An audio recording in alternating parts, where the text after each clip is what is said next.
Russ. I did a show on Friday with a former guest on our show, but on our show, our guest had no shirt on, a mask, and a gun, and he had all the opposite on that comedy show. Take it, Bobby. He also didn't have any bullets, from what I heard. Just kidding. But joining us tonight, he just found out his upcoming appearance on the Red Barons podcast probably isn't going to happen. He is Jesus. rocking the Druid Summer Chic. Ladies and gentlemen, you know him, you love him. He's one of our favorites. Welcome back, Brandon Smith from the Oversharing podcast, which you can find out on his YouTube channel. Brandon Bonanza. Did I kill that or too much? Yeah, perfect. You kind of, I don't know what we're supposed to speak Voldemort's name anymore, but like, you kind of franked that up because like you asked him right before what you wanted to say, and then you did this whole other thing that you had built up, and then remembered that you were going to say the thing you asked him to. So you're like, yeah, the Brandon, he's a druid, he's this, and also that thing. The worst part is the only joke I pre-wrote for Brandon had to do with the Oversharing podcast, and I just completely whiffed on it. The rest was just me riffing as I was trying to remember what I had for Brandon. I apologize, Brandon. It's the Oversharing podcast. If I had one, it would be called Over Carl. I like Carl. Carl is a good man. And by the way, A lot of guys I was saying like we Carl. did the Red Baron show on Friday. It was a lot of fun. I was talking about Ski Mask. He had plenty of bullets. He did well. He did a good job. Everyone watching. There you go, TJ Holly. Your friend did well. It was all fine. I did weller, but that's who I am. But it was fun. It was a good combination of rappers and comedians, all in celebration of a guy who died too soon. And it was funny because Brandon knew him way before I did. So when the show started, I was like, yeah, did you hear about that show for the Red Baron who passed away? And he goes, he's dead. Get out of the woods, Brandon. People are dying. Ironically, it was all the DiGiorno. That's why I'm in the woods. By the way, two different people were arguing about doing the joke you kind of did there, Bobby. Like you just did it passing. I tried for who I ended up doing. Oh, Ski Mask did it. Ski Mask did. He goes, he's not a pilot or a pizza. And I was like, hey. I kind of brought up after. I was kind of like, hey, he's a pizza. But it was fun. It was fun. All the comics that were there did great, but it was cool to watch. Brandon, you're a DJ, so you get this. You've seen comedians performing and working. You used to run open mics and shows like that. You've been around DJs. You've probably been around all kinds of bands and entertainers and stuff. Are you someone like me? We talked about this before, but I want to talk about Bobby about it too. Are you someone like me where like you're not the kind of person that's like, well, I only do comedy, so I like to watch all creatives and also think about like their underground world. You know what I mean? Because like we have comedy open mics that like when we used to do one at fucking Slantes, it's like we all knew about that one in Naugatuck, but no one else in the world or even in that city knew we were doing that thing. You weren't a comedian. You didn't know it existed. There's places where people are rapping in basements. There's places where bands are performing, where people are being poets. I know it's not all artsy and shit, but I get into that, like that whole underworld creative shit where everyone's trying to become something. Yeah, I really enjoyed it, especially in the comedy scene, like when we were at Joker's Wild, because so many different types of people would come up, and then afterwards we'd all be talking, and even before, and it was just a really good exchange. And I like to see that all the time. I actually I don't really watch a lot of comedy unless it is live. Like or before I started comedy, I used to watch it all the time, but then I kind of stopped watching it. And now somebody puts on stand-up, I'm not really that into it unless it's something really, really good. But I do like to go to shows and watch it live though. But yeah. That's a really good point, dude. I don't even like going to watch it live unless if I get to perform. Yeah, like a number of people have invited me to come see them, and I go see them because I want to be supportive. But at the end of the day, it's like, hey, man, you know how you're kind of in recovery from heroin? Me and the boys, we're going to go to the Heroin Museum where you can look, but you can't touch or do the heroin. You want to come hang? And it's like, yeah, I do, and I appreciate the beauty of this, but I just really wish I was doing heroin. Well, I'm worse than that. I'm the guy who's currently doing heroin and you just started doing heroin and I want to show you how to do it right. Like I get so excited that when Brandon's been there, like literally if comics might not know who I am and I'll run up after and be like, dude, that joke, they're like, who the fuck is this guy? And why did he just give me 4 pointers on how to make that joke better? And why are they going to work? And then like someone else will be like, oh yeah, he's been doing comedy a while. I get so fucking excited. When I first started. I am glad you clarified for Brandon's sake because you were like, oh yeah, Brandon gets being addicted to heroin and wanting to do more heroin. No. Brandon's been there with me where he just sits in the back going, all right. He'll just wave to the people like, yeah, he's safe. He's just like, it was funny because, when years ago when like the Me Too movement first started, I don't know how it happened in New York, but in the Connecticut scene, it got really weird where like everyone didn't know if they could even talk to each other because they were all afraid of someone to do something. I am still an excitable person. So I would run up to anybody, male, female, didn't matter what you were. And I was going to give you advice on jokes. And it was funny. I hear so many female comics being like, oh, he's fine. He never would hit on you. Like, even if you wanted him to, like, he literally just gives a fuck about your jokes. Like, I don't, when it comes to jokes, I don't see gender. I just see like, I'm sorry. Your joke's giving me a boner. It has nothing to do with your physicality. No boner jokes. No. But it gets me so excited for that shit. When I first started, Bobby, I was like you. I couldn't be at a show unless I was on a show. And also I was so new that I was going to showcases where more times than not, if I showed up, someone was going to offer me 3 to 5 anyway. Now, if I show up, they'll feel like they should, but I'll be like, no, you have a booked show. No, I'm here to support so-and-so, or I see comedy, whatever. No, do not put me on. Because if you do, I want to get paid. And then also perform. I have a value at this point, but also not even that. You have a show set up, and I don't want to disrespect that. You have a 90-minute thing you set up. All your comics are set in their head with the time they're doing all this and that. You don't need to throw me in just because I'm here. And also, it's weird to like do that. You don't do that if a chef shows up at a restaurant. You're like, you want to get in the kitchen and fucking whoop some shit up? Like, no, let them enjoy the food for a little bit. You know what I mean? You want to flip these burgers? Yeah, but imagine if they did ask him and then they got mad at him for not doing the burgers well. That's the worst part of that. You go up and like, you let me go up. I didn't really have anything prepared, or I'm going to work on that. Or like, you're like, now you wanted me because you think it's adding value to the show, but you're not paying me for said value. So like my whole change is there, but I'm more of a fan of it.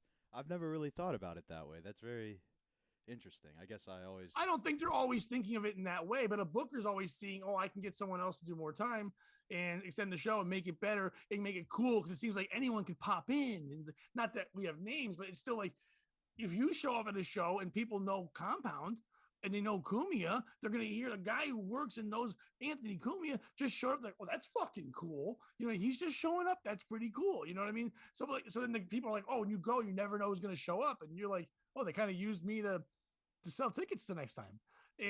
But to get back to the comedy part, I just get excited to see that. And watching these guys rap, I mean, there was some talented guy. I mean, yeah, they were mostly white, so I have to keep going. Is this legit? Like, and also I was like, am I at like a comedy a rapping open mic with a comic? Because I don't know if they're good or not good. I know DJ Lack of Sleep, who's been on here. Yeah, DJ Los. He had some good beats, and I was just fucking into it. But like, the guys were all cool and supportive, and they were totally into the comedy and high-five me, and their girlfriends and wives were all fucking into it and laughing. The Red Baron's mom was so thankful, and she was awesome. And only one person made a joke about Red Baron being dead. That's going to be our POS story in a second. But like, so Bobby, you enjoy being around? I asked Brandon, but like, you enjoy being around creatives? Can you watch other things? Can you watch? Oh yeah, and I can watch comedy and enjoy it. I was being a little melodramatic. Like I went to Barry Ribs taping. It was a lot of fun. How was that? It was a lot of fun. How was he? How was he nervous? Because I've only found him on Facebook. I didn't know if he had time to perform because he wrote so many posts on Facebook. I'm like, doesn't he have to stop? It was his birthday, right? It was his birthday. It was his birthday. He got there. He did shows at 4:00 and 6:00. That's a weird times. The 4:00 show was packed. Nice. The 6:00 was even bigger, so it was good. The way they set up the pair was perfect, so it felt full no matter what. It seemed like Barry might have been a little nervous just because it's his first time taping a special, but he came out on stage and just the loud ovation he got. That's his world. You know Tommy from the Secret shows. Yeah. For anybody who doesn't, Tommy's about as supportive as you can get. He's been one of the best cheerleaders in the business. And he was there, dead center, and he carried the energy the whole show. It was awesome. I made it through about half of it because I had to go do another spot with Stevie Lou. We'll talk about a story that happened there after your POS story maybe, but it was a lot of fun. I saw that Parada was there too, so he's always supportive as fuck. And then as I was leaving, like Big A and a bunch of the boys were waiting to get into the next show, so like you knew it was going to be a good time. And Christy Miller stayed for both shows and said she killed, or stayed for the whole first show and said he killed on that one. And Barry said the second one was even better. So I don't know her, but that's cool. She's a comedian. I apologize. No, and then the other one I went to don't apologize for her being a comedian. I'm sure she knows. Was Carl. who we had on with Ski Mask. He did his album taping, and his was Oh, cool because boy. he did about 5 minutes of jokes and then played ukulele for about 5 minutes and like kind of altered back and forth, which was cool. But Wait, what? like he would do some ukulele. Wait. things. You said he does what? He did his jokes for like 5 minutes, and then he would break up the energy and do some ukulele He jokes. plays the ukulele, and we let him be on this podcast. I mean, it was good. It was good, and it was necessary. Like his level of pun. We I have don't a know. no ukulele policy on it. You fucking know that. Brandon, you want to step in and admit anything right now? I feel like if anybody of the three of us plays a ukulele, not to be queer, He it's does the not guy play who the called ukulele, himself a druid before the show is our best. I'd rather be a druid than a ukid. Fair enough, man. I can't play either. I can't do magic. I'm useless. But no, and like I love creative stuff. I had a friend who posted something on Instagram. She's like a writer, and it was just a short caption on a post about like all the first things she was ready to do with this guy, and then he died. So like I can't get to show you that silly song. You never got to hear me sing, and like it knocked the wind out of me at work. And I sent her a message and was like, "Hey, just so you know, like your writing's incredible." And she was like, "Thanks, it means a lot." So like I try to be as supportive because let's be honest, you talk about rapping. If you're a white rapper, like that's pretty much the only thing career-wise as an entertainer worse you could tell your dad than a comedian. Like it would be gay porn star, white rapper, comedian. Like because people are like everybody says. Juggler on a unicycle has got to be like, where you going? I mean, Manny Santiago will come on tomorrow and he'll tell you all about what you can do juggling on a unicycle. And now he's trying to do comedy and have a wrestling podcast, so it doesn't have an avenue. And he skateboards. but He's doing no, everything he can to get away from You it. get what you know what I mean? Like when you guys first started doing comedy, and Brandon, I'm sure you relate to this because you are a jack of all trades. Like you do so many things where people are like, "Oh, this is just another thing," and you're like, "No, I actually do this very seriously. I take what I do very seriously. It isn't just a thing for me." And I feel like rapping's got to be one of the hardest ones to justify. DJing's probably up there because everybody's like, "Oh, everybody's a DJ these days," and you're like, "No, like I actually put musical theory into this and actually have taken the time to learn what I'm doing." You know what I mean? Yeah. So like yeah, anybody who has a passion like that, I respect because I'm like, I know kind of where your headspace is, where everybody around you's going, "How's that little hobby you're doing?" And you're like, "No, I've got a plan. It's coming together. You'll see in like a decade." You know? Yeah. It depends on the people, but a lot of times, especially when I tell them that I do tarot readings, some people just look at me sideways. Most people are more accepting of it these days, I think, though, and they're kind of into it. I think it's in the consciousness more, but yeah, I hear what you're saying totally. I mean, you gotta Usually when be I- careful because like that line of thinking's the same thing that like school shooters have, where they're like, "Oh yeah, you keep thinking I have a plan. This isn't just me talking," but you know, it's that same drive. It's just you got to channel it in the right area. Yeah, and whenever anyone's like, "I'm working on being a school shooter," I always give them the side eye. You go, I was really, like, man? Are you working on seriously, it. or is this a joke? Come on. where are you gonna do it? Like that's the thing with school shootings and writers, Bobby. You never really get to see them do it live. It's like I don't think either one should be allowed to have a gun. Although we are Right. treading dangerously close to a new I know. bit. So anyway, we're getting away from there. So the writer, obviously, I love writing. Brandon has written. I really, it's one of my favorite things to do is write, even though the ideas aren't coming into like a book form. I do it every day. I have different ideas. I love that thought of writing. It's a passion of mine, but I can't go watch someone else write. To be inspired, I like to watch someone do something I can't do. Now I'm waiting for every comment to be like, "Oh, well, on stage." No, you. But seriously, I like someone who can sing is amazing to me. So especially if it's a singer-songwriter who can do something like that. Someone on stage when they're rapping like that, or like what if they sing about their ability to write? Arts performance, you know what I mean? Like dancing. It's still I would never do it, but it's amazing to watch. What if they sing about their ability to write? Oh, whatever they. And I get what you're saying. Like I feel like you must, if you don't know about this song, Barry Manilow, it's gonna just make you. I write the songs, make the whole sing. Dude, he sings about writing, man. Right. I bet you tell everybody this is your song, and he wrote it for everyone. I bet you think this song is about you. There's a lot of things about writing things and being out there. But what I'm saying is, listen, a singer-songwriter is really writing and then performing it. I don't know about you, Pat. I write songs, not tragedies. I don't know if you see my act. I knew Brandon was going to get that one. I was waiting for somebody. Oh, I got it too. I just like to write all tragedies. So yeah, dude.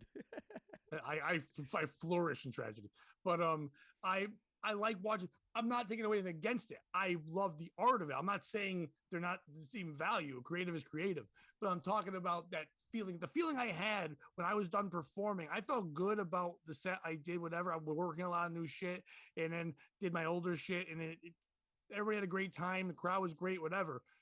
But I felt better about my creativity moving forward by watching other people do other things. Sometimes I get inspired by I love watching comedy. I watch comedy constantly, but I don't get inspired to write by that. I just like listening to other people think the way I think. And that's why I like watching comedy. But I get inspired when I listen to music, when I watch people perform, when I watch other things, because I'm watching other hungry people create, not because they're trying to make money, because they want to get a message out and try to find a way to fit into the goddamn world type deal, like I am, type shit. That's why I like lesbian pornography. It's something I can't do, but it inspires. Who says pornography nowadays? No one. Pornography Hub should be the name of it. I'm gonna hope that's not a website, and if it's not, guess what's gonna be home of the shortened. Guess what's gonna be home of the new POS show, pornography.com. Pornography.com. Pornography Hub. Yeah. With a PH, so it's like cool. Phonography. No, pornography. Okay, Brandon, when you're doing weddings and you're working with, usually you work with the people you know, but I don't know if you know this, Bobby, when Brandon does it, there's usually two people there. Sometimes one, but a lot of times there's a DJ and then like a master of ceremonies who's doing the whole thing. But Brandon is good at both, but Brandon is way better in his mind and can really make a wedding great by being the master of ceremonies, because he can get everybody. Brandon used to say it and make me laugh, but he is really good at it. When he'd go, I can just really make people dance, because it's just a funny fucking, like, if you're a superhero, that's my favorite power. It's like, but he does know, he understands what to play to make them dance. Like when I was talking to the DJ LOS at the Red Baron thing, and he was DJing, he's like, dude, it's like you knew what to do at the end, because he doesn't do comedy. So he's kind of like, your act built up at the end, exploded. I go, it's the same way when you're DJing, right? He's like, never thought of it that way. He goes, you're getting them going, you're telling stories, you're doing it, but at the end, you want to leave them with this high note and this thing where they don't forget about you and they want to come back and hear you perform again. He's like, oh shit. I go, yeah, your ending set is like my closing set kind of deal. Yeah, you really are playing with a lot of energy when you're doing it. You're bringing them up to higher BPM and you're getting them going for a while, and then they're getting tired. So you bring it down to a song that might not be as fast, more like a slower, like Usher, yeah, or something like that. Well, you're tugging at heartstrings and eliciting feelings too. Like if you're reading the room a wedding or like even a nightclub, and you watch a couple people like getting real hot and heavy, you're like, let me slow this down. Let me let this dude grind on this bitch for a little bit. And then boom, when he gets too creepy, you fucking hit it back up and get some dancing going. Let's this is get good. Some jumping going. What if we gave you a scenario, Brandon? Could you tell us the song you would play? Sure. All right. It's an interracial wedding. All right, it's 5:00 on a Saturday. The regular crowd shuffling in. No. It's an interracial wedding. Black and Japanese. Ooh. Black bride, Japanese groom. What? Blasians? There's an awkward tension after the first dance where nobody's mingling or getting them on the dance floor. What song do you play to crack that room open? So you said, wow, that's, I'd probably play some Marvin Gaye. I mean, if there's black people there, they're going to definitely go on the dance floor with a little Marvin Gaye, Got to Give It Up or something like that. Okay. Now maybe a little September. So they're all going wild. No. I like it. You hit the September by Marvin Gaye. I would have played Everyone's Kung Fu Fight. I knew that's what you were coming to, Pat. That we were coming to you next. I knew that was your song. Or I'm turning Japanese. I really think so. So you've hit September, right? Now the bride's half of. Oh shit, Wu-Tang. That's what I was. That's thinking. what you play for Black and Asians, the Wu-Tang Clan, because that's what they thought they were. All out of Raekwon. He was a chef. Little ODB. Inspector Deck. Inspector Deck. Any Ghostface Killer fans out there? All right, now you've got same wedding. I now pronounce you Method Man and wife. One of the bridesmaids may have had too much to drink. You see one of the groomsmen going to take advantage. You got to play a song. Are they still black and Japanese? Stop it. No.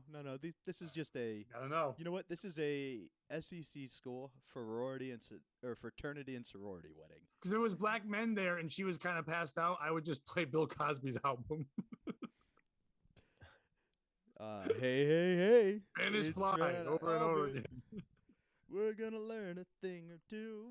Like I can play the cartoon song. I just spit his comedy album. Me and Cosby gonna rape. Go you ahead, too. do your scenario. No, that's all I had. No, but go ahead. So like she's you Oh, so see a girl who's ready. She's she's had too much. It's time to end the night for her, but everybody else wants to keep the party going.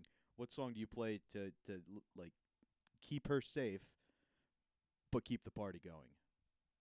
I would say maybe like "We Found Love" by Rihanna. You know, get people jumping. Good and jumping song. Yeah, it's not a grind. It's an up. God, Brandon, you are. Exactly. See, this is No, what I said. I'm better. I know. Hang on. Let me just give him his compliment. We'll come to you for your joke, Pat.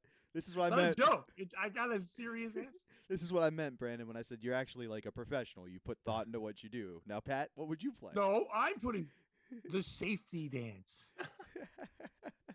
You can dance if you want to. No one's gonna try to fuck a lady doing the safety dance. You, ma'am, you can leave your friends behind. All right. If we don't dance, then you're no friend of mine. And he leaves an option because he says you could dance if you want to, but you don't have to. No one's making you, right? Right. Yeah, it's all consent in that It's song. consensually based. That was Marvin Gaye's song, "Consensual Healing." The only downside I'll give to your answer versus Brandon's, Pat, is if things do go south and the poor bridesmaid is taken advantage of, getting sexually abused to "We Found Love in a Hopeless Place" is a little less painful than the safety dance. She's just a woman breaks down at the grocery store. God, no.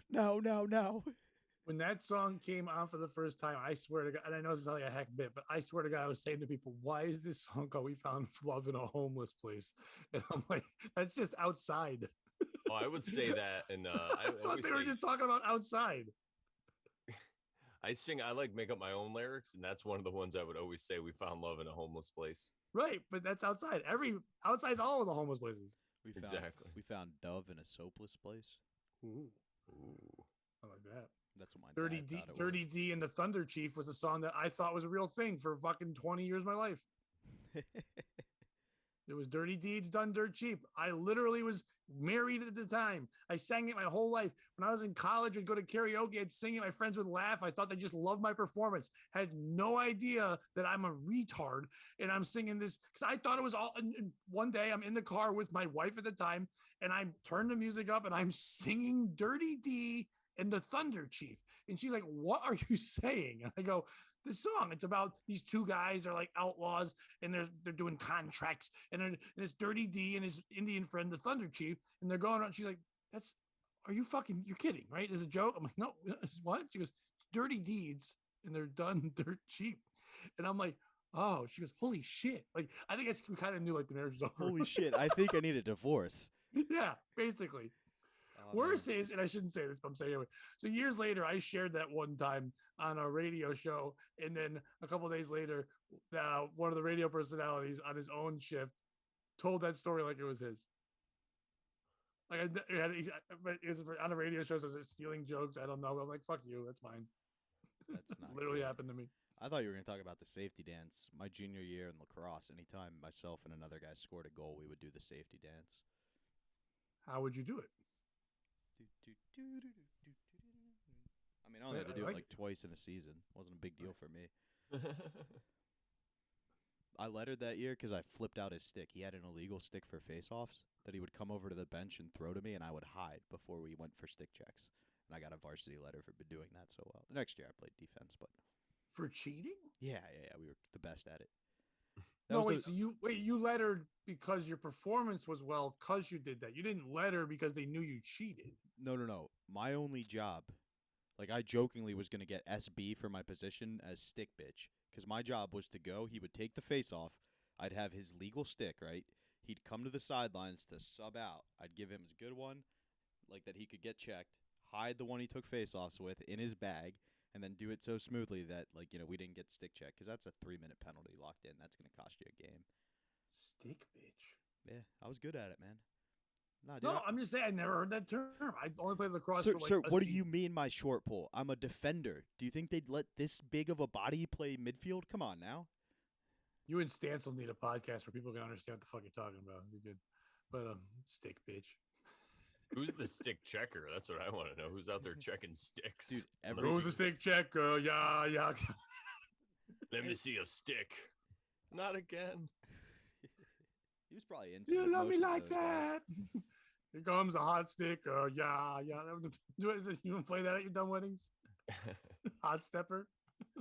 Oh yeah, actually, sometimes I've What played. did you do? You play fucking things that were a lot around when we were growing up. So Oh you're yeah. 2000 shit, 90s shit. Nobody wants to hear the new music anymore. Once in a while, you'll play a couple new songs, but most of it's older stuff. Like I played Sandstorm last night. They went crazy. I just want to hear the Jiggle Jiggle It Moves song by the fucking. That's a TikTok thing, Oh nonstop, and they've turned it into a wedding song now too. They've done all the backgrounds and shit. It's fucking good. Do you play that? Who's that guy that? Brandon, let me has ask you this. Hang on. Go ahead. This is a good question for Brandon. What do you think the CIA is really trying to do with that sound, right? Why are they embedding it into all of our heads? And do you think they pick random sounds to like move out real information? Mark Random's gonna think we're part of the CIA again. The Comedy Infusion Agency. I think that's what they do. They just make everything hilarious. I mean, I don't know. I mean, it just depends on your perspective. If you're getting screwed over by them, then I guess it sucks. But I think they just make it all funny. But which one? The Jiggle Jiggle song? Yeah. I think they were trying to usher in Bitcoin with that. They want people on crypto so then they could just shut them off if they want. That's brilliant. Yeah, People it get is. mad at like the humor on the internet, like comics, or like what the fuck. But I think it's hilarious that Louis Theroux, who's this documentarian and whatever, was trying to be silly, whatever, on an interview with some lady. Someone watched it and went, "If I put beats behind this, I can make this viral." I don't know. I like that creativity because like it's the same way when we see something happen in the street and someone else sees it. It's just an event that happened in the street, a nothing thing, and then we see it and go, "I can make this not only funny." But funny to people that weren't here and find this idea. So once again, I enjoy that creativity. I love when people can do a meme or the dumb TikTok things or take the song behind something, make it dumb. I don't understand the whole thing where white women just put their face close like this and then just say, "I'm a marshmallow." And then and then just say that over in a baby's voice, because it's like, you're not doing, or the other one I don't get is the duet thing. Like it happens to Rodney Norman a lot.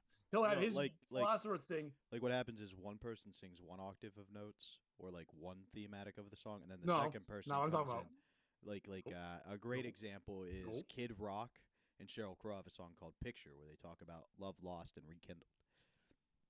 I know what you're doing and you're an asshole, but the duet thing on TikTok where it's like someone's just the reaction duet where they just react and they just laugh. So like you tell a joke on stage and the guy goes, haha, and then he gets a million views because that guy just shared your video and laughed and people follow him. By the way, real quick, Kid Rock story. I think you like this. So I was on PLR on Saturday and I was a 3 to 7 shift, and the guy, Tim Sheehan, he's the 10 to 3 guy. So I came in a little early because I haven't been in studio in a while and I wanted to like refreshed on shit. So we were talking and somehow it came up. We were giving away tickets to older bands because we were giving away tickets to like George Thorogood and Sammy Hagar are going to be at the Chaz and AJ barbecue. And I was like, what if another one, they die in a week? Like that's so old. But like, how's Sammy Hagar going to get there on time? He's going to drive 55. He can't drive 55, Pat. He can't. He'll get there in time then. Let me say, and Thorogood's in the car. He's had one bourbon, one scotch, and one beer. He's good. The song's gone completely the opposite way for Sammy Hagar. He's not able to drive 55 now. I got to go mid-40s. That's him. So we're talking about that, and he goes, yeah, one time he was going, a friend of his was going to a concert, and the way it was working out was Foreigner. They had a contest. Foreigner's done this a bunch. Foreigner does contests now where if your school's choir or like band sends in submissions, they can open for Foreigner and do one of their songs before Foreigner goes out, which is weird because like you got to explain to your kid who the fuck Foreigner is. So they go to this thing. So I thought it was kind of funny. I actually did that in a promo on the air, and they're like, "Hey, we don't make fun of the band. We're giving tickets away from Pat." I'm like, "Oh, my bad. Just stay away from the sponsors." I get it. I'll do that. Anyway, this guy's telling me the story where Foreigner, they were giving away tickets to this guy's kid's choir was going to sing in front of Foreigner. and they brought the whole family and little kids and stuff because they were excited because there was going to be, as they heard it, Foreigner opening up for Kids Rock. And so they went to the show. Yep. And this is like early two. Oh no. And there's a little, they go, oh, look, it's a little kid, but it was Joe C. And they come out swearing, and there's like sex, and there's tits, and there's fucking Kid Rock. And they're like, what the? This is Kids Rock. And somebody goes, it's Kid Rock. And it sounds like a fake thing, but the guy was having me dying laughing. He goes, the whole time they're just sitting there going, when do the kids come out? He thought it was like a kids bop called Kids Rock. Like, oh, there's a 16-year-old dancing on a car. She's not wearing a lot of clothes. Oh, where's her parents? I hope the rest of the kids are wearing more clothes. The name is Kids Rock. I enjoyed it. It sounds like a hacky joke, but it's real humans telling stories. It's like whatever. It's probably made up. Most people when real humans try to tell you a story, they lie, but whatever. It's still fine. Bobby, do you have a story? We'll let you do yours first. So, I did a show with Stevie Lou. He's a regular guest here. At the fantastically funny man. I love Stevie Lou. Brooklyn Comedy Club. A lot of people on the show. Now, I was a benefit because Stevie Lou invited most of the audience. It was not a typical Brooklyn comedy audience. It was mainly Trauma fans, if you're familiar with that brand. So they I don't know what it is. They're like alt horror. They do a lot of their own, like no CGI. James Gunn's from that school. If you heard of any of like what's it called? It's like the Nuclear Janitor Boy or something. I don't remember. No idea. I don't mean to be disrespectful, but they continue to make movies. And Nuclear Janitor Boy? Is that our new t-shirts? Brandon, any familiarity with Trauma? Can you help me out here? I know James Gunn's into kids, but other than that, I don't really know. Not Kids Rock. Not what I was trying to. Kids cock. Well, I got. Hang on, because I don't want to do these guys wrong. They're a good group.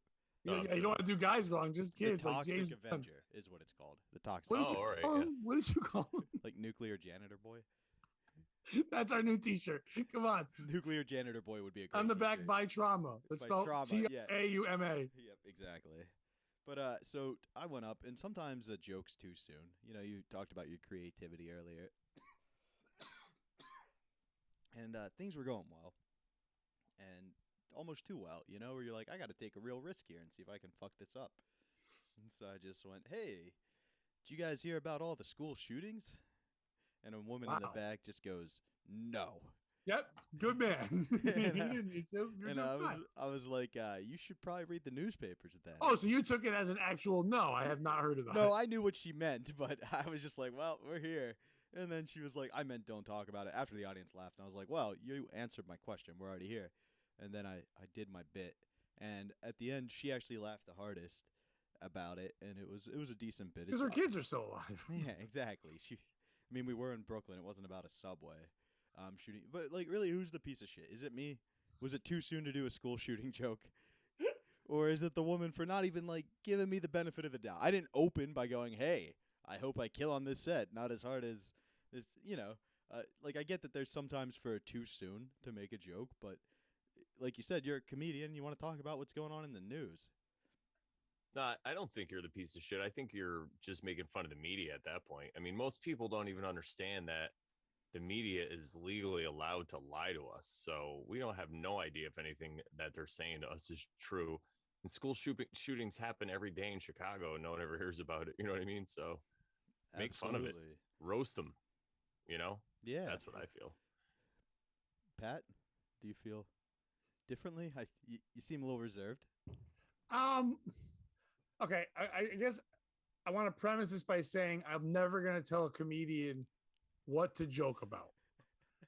But in that case, I also think there's a big difference between having a joke you've worked on and crafted it to understand that the message will get across to make people laugh, and then just saying something to see if I can shock people into a reaction. And the second part to me isn't comedy. Second part to me is just why a lot of guys will get laughs at open mics and things. Then when they get booked, not do well when people actually paid to hear a show. You're doing and read your room. you're doing, I understand it was for horror people and you're saying stuff like that, but it's also, once again, creatives. Creatives are usually more sensitive. Therefore, not that you ever should think about your audience, No, I but if get it's what not you're a comedy club audience, and then if they just came to Governors and you went there and you had a joke that was written about it and you put it in the middle of your set to the point where you could support it back and forth and get out of it, and you had worked on this thing, then by all means you go into your joke and you do your thing, and you try to.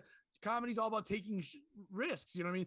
Like Patrice O'Neill said, the worst joke in the world had the same idea as the best joke in the world. You know what I mean? Like they both came from the idea of to make you laugh. It's just about in presentation and how, and if the person's funny or whatever. He didn't say it as long as I did, but he said, No, yo, that yeah. shit's funny. Something shit ain't funny, yo. Some shit like that. Shut up, Opie, or some shit like that. But anyway, it was to address what you said, like it wasn't just that. I did have something I followed it up with. It was a joke I kind of had used previously but repurposed. It was around the idea of like giving teachers guns. It was just mocking that idea. And like there was an actual premise there. No, like there was an actual premise there, and it had like jokes that I had written and had tried before and knew worked, just not as recently. And I did watch the comedian before me was Christy Miller, who I know you don't know. She, as I walked in the room, was being like, making fun of the "Don't Say Gay" bill and like how that doesn't really make people gay. Like if it was, I'd walk around being like F word, F word, F, and just for the fun of it. Like it was a funny bit, and I knew it was good. And then I went up and made a Leah Thomas joke about her because she's a female bodybuilder, and like that got a good laugh. So I knew the room was ready for it, and it went well. The bit after that ended up going surprisingly well. So I get what you're saying, and it wasn't just me going like, "Ooh, let's talk about this" to get a shock. Well, then that changed everything. Realize that if you watch back on the tape, buddy, the POS story was, things are going well. So you just say something because you don't think it's going well. You literally said, then I just brought up school shooters. You didn't say to me, I have this that I've repurposed now with a new incident happening. And therefore I was trying it again. And then a woman, because there's a huge difference. No, and I set it up that way to try to not be like a dickhead. Like, oh, I did this edgy thing that went well. And then now I see what you said. Like I kind of actually made it worse. So right, because it's two different answers. Yeah, now you aren't the piece of shit in the story. You're somebody who actually took an old. I know a lot. Listen, there are a lot of comics, especially old school, like the fucking road hack guys that go around and they have a joke that fits. I mean, there was this guy. What the fuck was his name? I forget. He was a fucking piece of shit. I would say his name. I can't remember. But he was a guy, and did jokers. He's the piece of shit in the story. He's the piece of shit. So Joker's Wild used to do that. We used to have this other booker before I ended up booking it. This guy named Tony Camacho, and he used to book like Angel Salazar and old school JJ Ramirez. And I'm not shitting on them. Those are just two of the old. They're old time guys. Those guys had good jokes and whenever creative. But they would have some other guys show up that were just like old time style guys. This guy would show up and go, "Hey, before the show starts, tell me what's one of the black cities around here." So he could just say, it's not like boob like that, or tell me one of the rich towns. So he did that after he did to me one night, and I was like, I hate that shit. So I told him the opposite. So I gave him the name of like this. I said Greenwich was like our fucking. I think it was Westport was like our hood. And then so when he said it, the joke just didn't make any fucking sense. He walks off. He goes, "Your fucking references were terrible." And I'm like, "Your joke's terrible. My reference shouldn't have mattered. You have a fucking joke that's just whatever." But what I'm saying is sometimes you can take an old structure and then put new things into it. And I understand what you were doing, insert school shooter here, which should never be a sign on a school. Hey,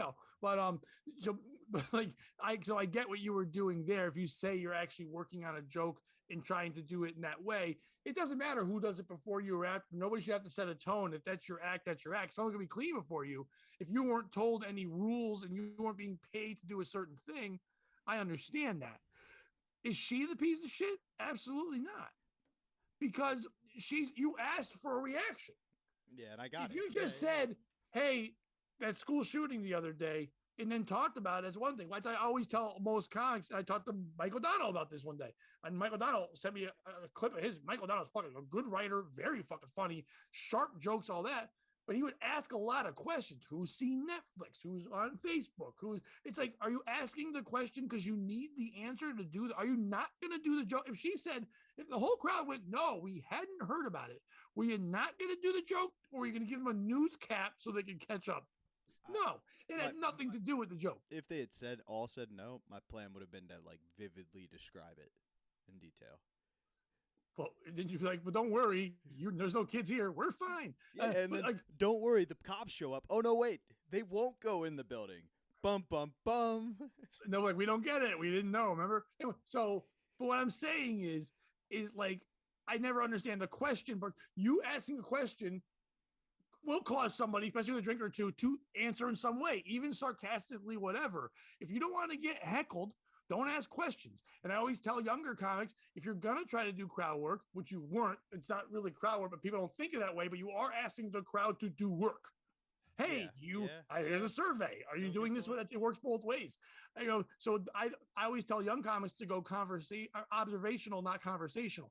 Do crowd work about what everyone's seen, the bathroom, the thing like that, outside, the weather that day, something where they can all relate to it and get what's going on as you're making it up and talking, but don't do it conversational unless you're strong enough to handle a drunk might be funnier than you if you're not ready to do it yet. That so makes sense. The piece of shit in this story is the venue or the host or whoever didn't go up at the beginning. I'm not shitting on them. I'm just saying when I'm a host, I take pride in the beginning. I do my set, whatever. And then I give a whole little speech. I make it funny about, let's all leave our panties at the door. No, let's not get offended. I understand that you may be offended. I usually say something like, I didn't know that there's no way I would know that your grandma molested you with a peach. So when I brought up peaches, I can't help that you're crying. I'm just trying to make everyone laugh. And sometimes I am going to say something that's there. And if you do get offended, I do apologize, but I'm not going to apologize. It wasn't my intent. And you don't need to talk to me during your set. You can talk to you. I always say, be an adult and beat me up in the parking lot like an adult does. But during the show, shut the fuck up. So it's got to be that tone set. If no one says anything, if no one ever says, turn off your phone, if no one ever says, don't talk, and then they talk and they have their phones ring, you might yell at them, but they weren't told and they don't know how to be an audience. You've been doing comedy more than they've been audiencing. That makes sense. You know what I mean? Yeah. So it's like, that's who the people. Now, if you were just like, I'm going to just say school shooter, because I've seen that happen and I have no joke, then it's you. But if in the real sense that you said, then it is whoever set up the show who didn't make sure the audience understood that we're going to say some fucked up shit. Now, you know how you guys pretend to kill people for a living? We're going to pretend to be awful people for a living. So use that same mindset and we'll all have a good time. And as long as we both don't do what James Gunn does, we'll be fine. That's a good point. Honestly, though, I think the piece of shit, and if I really thought about it, and I did kind of rack my brain on that, it's the people who did the shooting. That's who I'm going to say. But they weren't involved. Fuck you. We're talking about the CIA again? Oh, there we go. Bobby, mark this down. We need to have a Mark Random Brandon Smith episode for sure, dude. Mark was on our last show, Brandon, and Mark does believe that the CIA has been checking in on him. He also got in trouble, by the way, and did get contacted about the which one was that? The New Jersey Sandy Hook. No, not Sandy Hook. Not New Sandy Hook was in Connecticut, by the way. It's the starts with the S. Parkland. Sorry, that's not an S. The Parkland stuff. He got contacted by people because he made jokes at the wrong, inappropriate, and very close to the time. Where they're like, maybe he has involvement. So he thinks the CIA is always watching him, but you two would be fun together.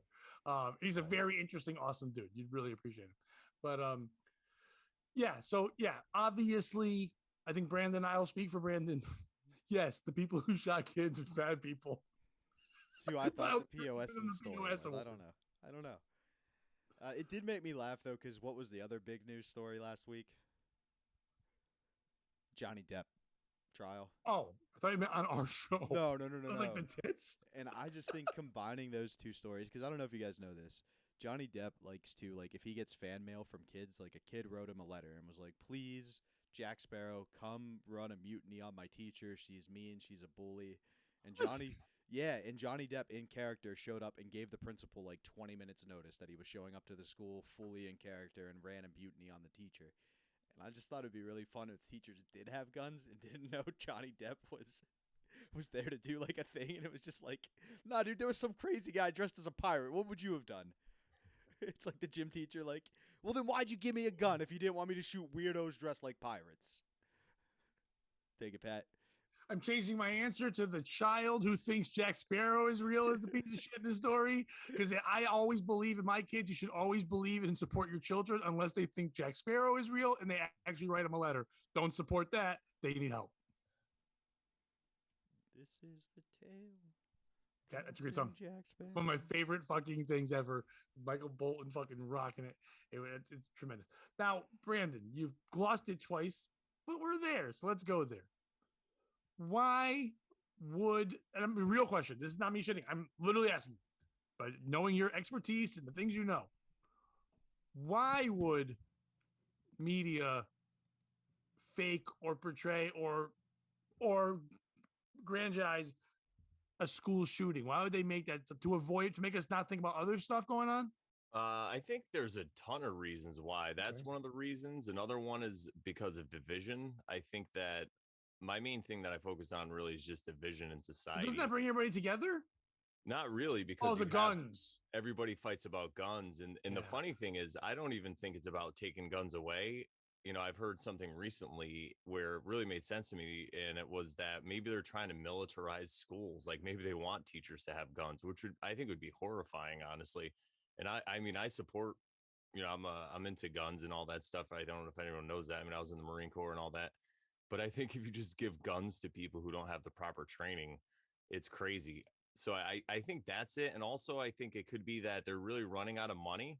So they're just trying to get people maybe to homeschool and not to send their kids to school, you know. But I think that if you look at the way that trauma works and trauma-based mind control, I know this might sound a little crazy, but if you just keep giving the public traumatic event after traumatic event after traumatic event, you could basically just play them like a fiddle and you could make them do whatever you want. So all I see, because I don't really pay attention to the news, but I'll just open up Instagram and I'll see, because I have follow all kinds of people. So I see both sides of the argument automatically. People have all their stuff set, just like what happened in Parkland. You know, it's the same thing. So I really feel like these events, there's just something fishy about them. I wouldn't exactly trust, you know, like they say the cops didn't run in right away. I don't know if you know any cops, but what cop wouldn't run in there? You know, I mean, I'm sure there's a few scumbags, but most cops that I know would just run in right away. And they said the same thing in Parkland. The cops waited for a while and they just like waited outside. It's like, are you kidding me?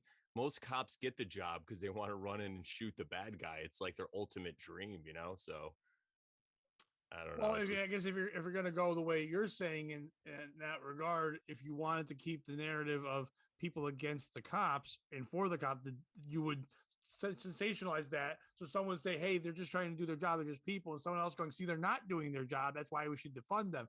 And then when you bring up the whole thing with the schools, it made me think right away, what if, listen, we could keep going to war. We keep wanting to fight people. We keep wanting to do that. Nobody wants to join the military. It's that thing's not there. It's been exposed.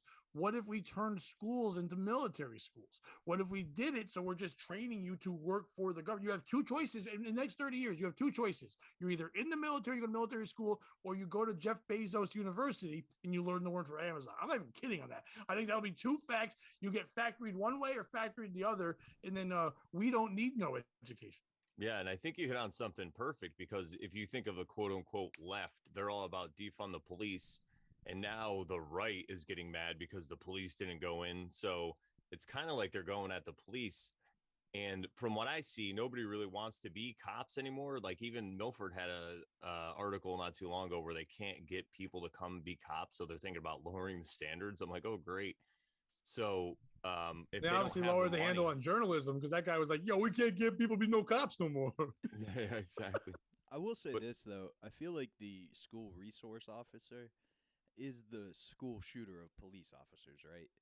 Like, he doesn't have any friends. He's not the most successful. There's a reason he's not out on the streets. He's in a school. Like, at our school, we had Officer Spencer. And our joke was, if there was ever a school shooting, Officer Spencer would team up with him. He'd be like, oh, shit, I didn't realize this was a co-op, because we bullied Officer Spencer. I can only imagine what, that's the school cop. But when the actual police, according to the news, when the actual police showed up, they didn't go inside right away. Yeah. Well, I mean, and when I said that, and they wouldn't let parents go in. Yeah, and when I said that thing about white, Pat, they don't kill white people. Yeah, When I We said that have. thing about the media, Right? there was a Haven't bill we? passed, I think in As a like black man, 2012, we have. where it's known and it's open now, and where the media could just lie to us. So I don't watch or trust anything that they say. When I hear something like that happens, it's just very fishy to Well, me. do you think? I mean, you're saying now, but like the media's never been 100% truthful, and now it's become like everything else, where everyone has opinions and it's not fact. But even the news was driven by whoever owned the station in the light they wanted to be seen. I think what Brandon's referring to. It's an entertainment purpose at the end of the day. I think the rule, what I forget who said it, I heard on Rogan, but like somebody a long time ago written in a book, the second that music was added to news, it stopped being news. There's background music to news. They all said, "Oh, now you're going for dramatics and stuff like that." CNN, Fox, and all that, and they have music in the background. You're going like a TV show. You're setting a tone. I think what Brandon's referring to though is the executive order signed by Obama, right? Where you can't go after news stations for propagandizing anymore. Basically, it got rid of the punishment for them getting things wrong. Like, you could still sue them for libel or slander, but if they were trying to present the story and did it wrong, you can't punish them for that. Like, obviously, journalism's been slanted for years. We joke about it all the time. One of my favorite things is, do you know who wrote all of the history of what Julius Caesar did in Gaul? Julius Caesar. Yeah. Exactly. And all the stories are like, yeah, my team was acting like a bunch of pussies, and then I decided I was going to fight. Battle was over quick. Then this hot bitch named Cleopatra. Socrates' quotes. Socrates. So yeah. he was like, "Yeah, me." No, yeah, exactly. All of history is made up, so it's nothing new. But I feel like now it's more out there than ever. I think it's clear that other countries are using social media and things like that to try to stir up the American public division, whether that's just the CIA or if China's over there doing it too, you know. Well, there's a lot of foreign entities if you look into it. There's one in particular that resides in the Middle East that starts with an I. Most of our Iowa, Israel, most of our politicians are actually dual citizens to that country. I thought for sure you were talking about Iraq. Me too. Me too. Not Israel. So, you know, it's really complicated, but that's why I try not to pay attention to it, because it's really just a show. When people ask me about that, I just say to them, all the world is a stage, you know, because I think the truth is somewhere in the middle. You know who said that? Harriet Tubman. Yeah. Yeah, I don't want to be one of these people who says all this stuff is fake. I think either maybe they wait for these events to happen or they're fueled on some level. I mean, most of the people that got arrested for terrorism after 9/11, most of the domestic ones were actually befriended by an FBI agent that they didn't know was an FBI agent. They just find some unstable guy and make friends with them. They here, take this bomb take this bomb to a building. And then when they went to do it, they'd arrest them for it. So and again, that's not like a dig at all the FBI guys. I think there's a lot of good CIA and FBI guys. I think there's just a small section of them that identify as that. I know you were just trying to make enough money to feed your family, but you sawed off those shotguns. So if you don't turn on those religious people.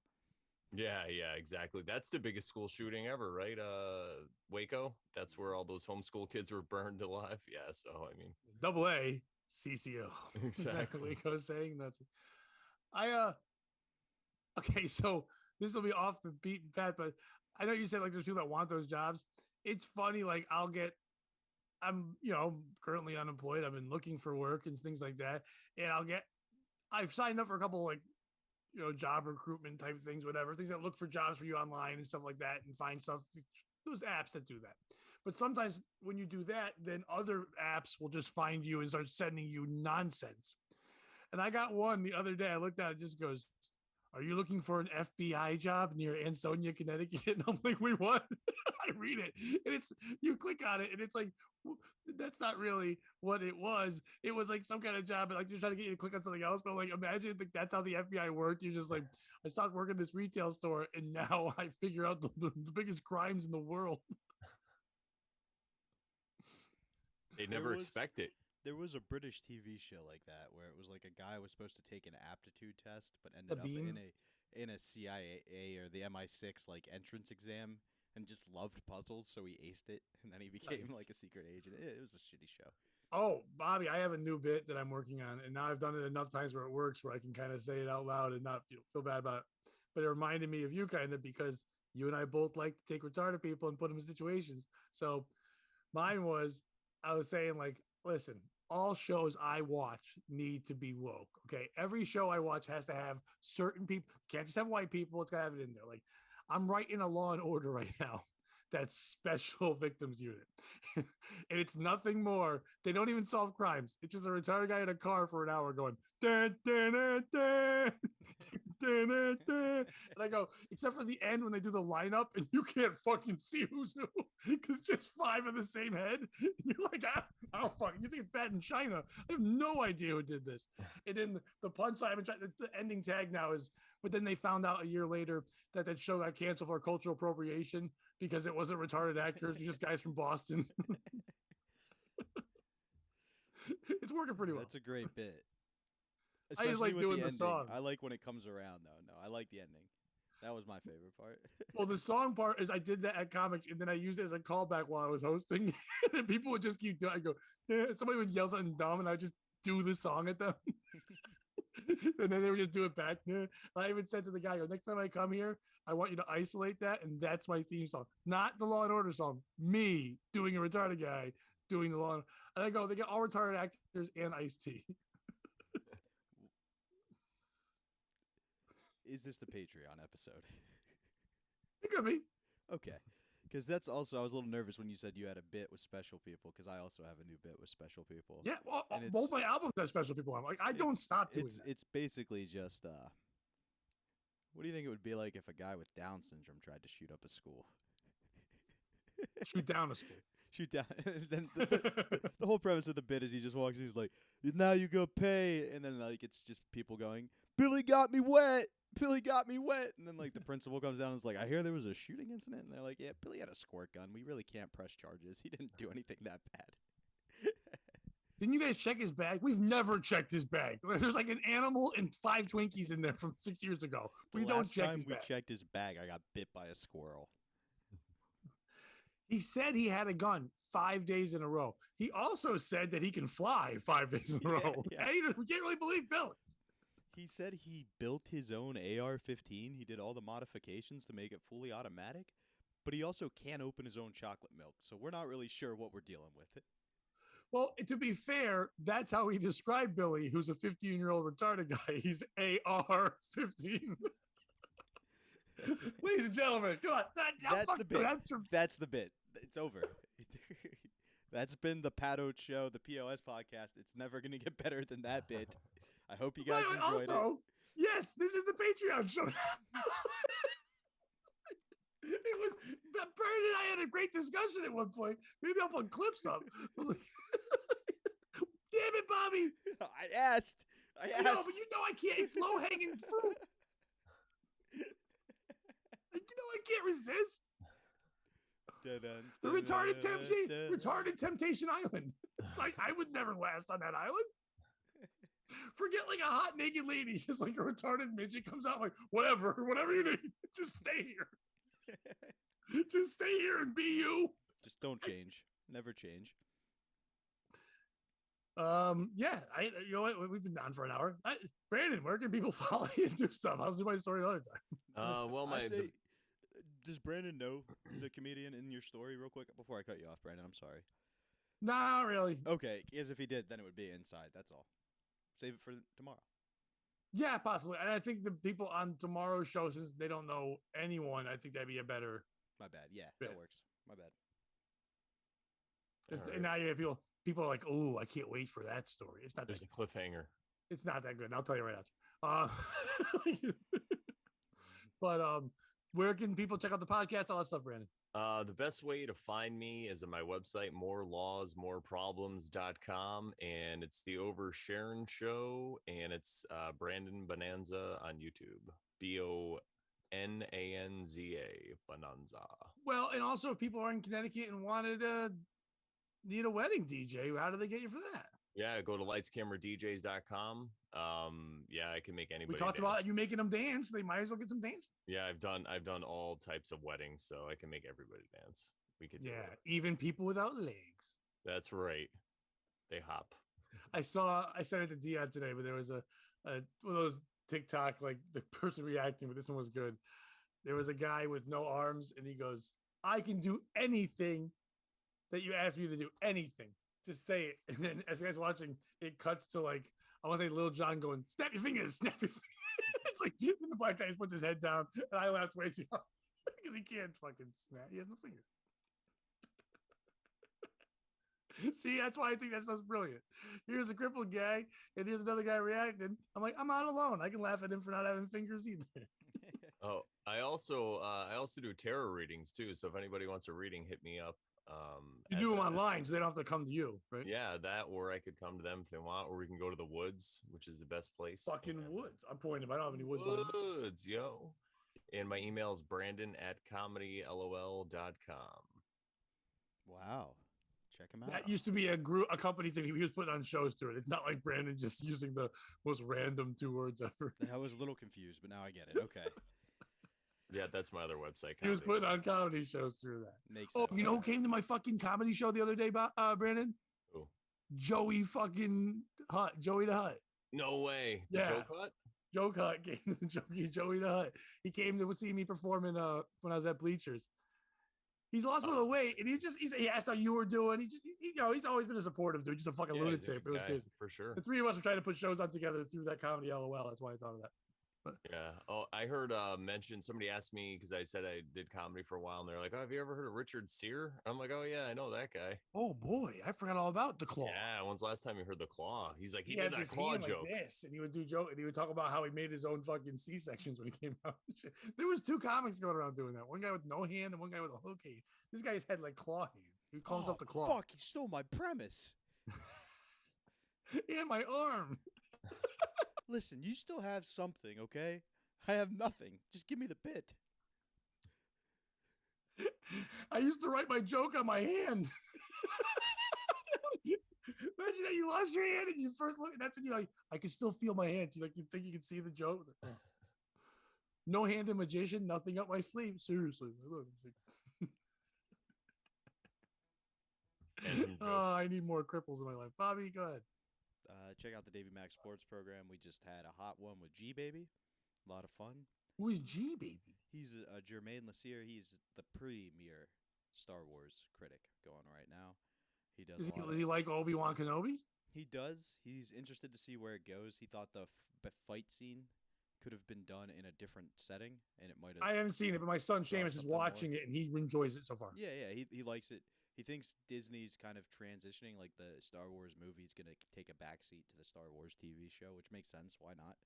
Right? Like, you see how the success of Obi-Wan, the Boba Fett thing, the one with the Baby Yoda thing, right? That was a thing. Mandalorian, yeah, exactly. And they've got like a bunch more coming, so it's cool. I will be at the Mohican Sun in the Poconos, which is really Wilkes-Barre, PA. The 24th and 25th, the 19th, I'll be somewhere in central Pennsylvania for Father's Day. That'll be a fun show if you want to come to that one. And that's all I've got, I think. June 11th is Saturday. My show with Johnny Rizzo's there. Tickets are flying. They're more than halfway sold out. That's a big thing. We've put a lot of pre-sale tickets on that one. So if you're going to grab tickets, go find me on Facebook or Instagram. The link's in my bio on Instagram, or you can just go on Facebook. I'm putting the links up every day and get your tickets in advance. They're $15 in advance, $20 at the door. Not because I want to charge more at the door, just because I don't want to have change. So that's basically what it is. So, but me and Johnny Rizzo each doing long sets. It's gonna be a lot of fun. Come on out it's Retro and Derby. It's a fun little spot, so come check that out. And if this goes well, we'll be doing more shows there as well.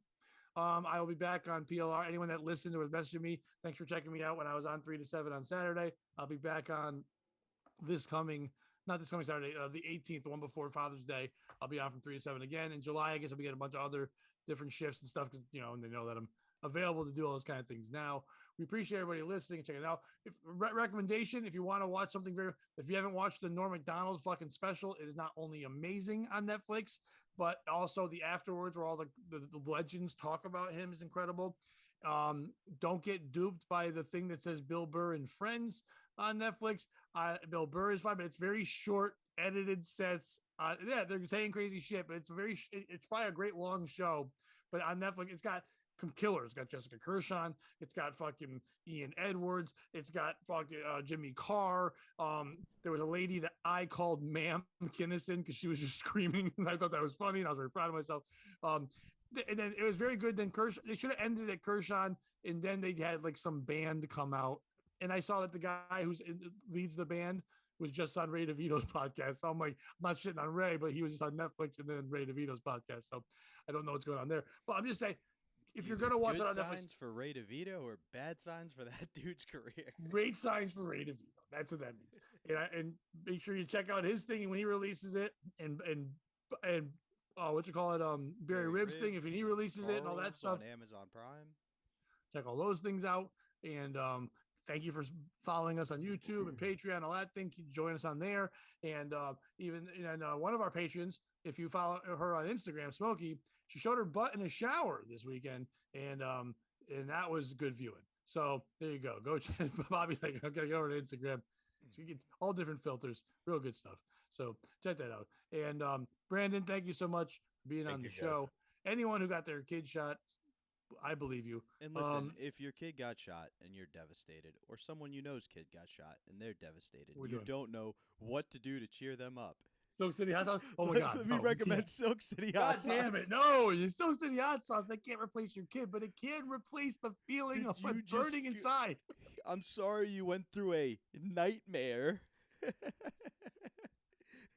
I don't know who shot him. It probably wasn't a bad Jew. I was going to say, according to my friend, it's all these badass Jews' faults. And listen, maybe you didn't want him to have a gun. Maybe you wanted him to have a bigger staff. I don't know what you wanted him to have, but all I know is if it wasn't in Texas and it was in Mexico, it would have been an Aztec attack. But what I'm saying, listen, you feel bad. Silk City Hot Sauce. Yeah, you feel bad. I was about to say, send it to all the parents. You feel bad, but you don't feel like spending 100% full price bad. So use promo code POS as in, please, oh my God, stop, my son's in there, to save 15%. And POS, use the promo code POS. POS stands for poor other students who had to go to school the next day. Oh, God. This is on the Patreon for certain. How did we lose a free sponsor? Every day, Jeff's like, we really believe in you. This time it's like, bye. Yeah, sorry. But you save 15%, but get yourself some sauce, cheer yourself up, send one to Uvalde, whatever like you want to do. Send one to San Diego because they're falling down the list. I think they're fourth now. But you got to keep the rankings up. Brandon, thank you so much for being on. And Bobby, if you can't beat them, join them, and don't be a piece of shit.